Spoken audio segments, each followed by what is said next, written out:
few days ago. Anyway, that's a whole different story. And I appreciate that Kraft was using it for coupons, but I would argue there's still probably a lot of organizations that are still using it for coupons, but yet nobody is actually using coupons. So I'm going to talk about one more thing. One of the things that I did when I was at PepsiCo is we launched Gatorade Mission Control. And Gatorade Mission Control was real-time data visualizations on 6 screens in a glass room in the middle of the marketing floor. What it's done to the business is it's spectacular from a business results standpoint, the ability to buy media in real time based on real-time consumer conversations, the ability to look deep and say, okay, I want to see how we're doing comparatively to our competitors, but also comparatively to Nike and those kind of pieces. But even more important is what it did to culture.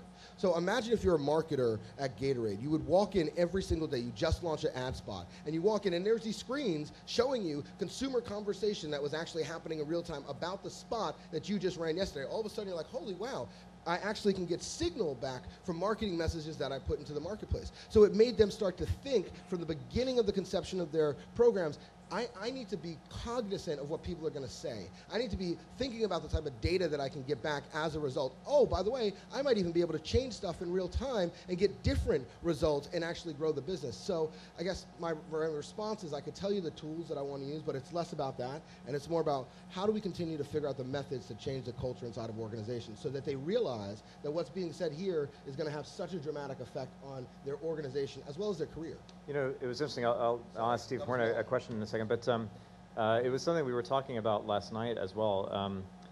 In a lot of our industries, it matters a lot just whether the client's happy.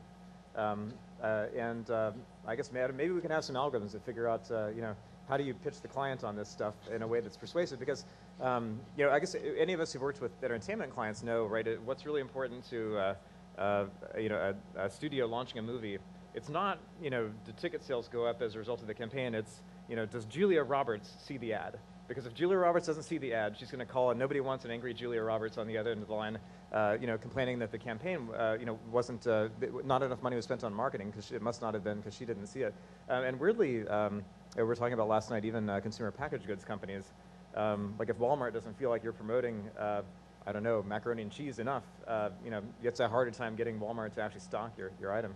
Well, Steve, it's interesting, you know, this point of culture, something we've actually talked about.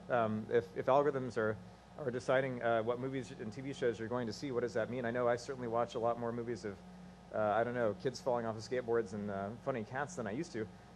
What else do you think is in store for culture? We've had this conversation a little bit before, but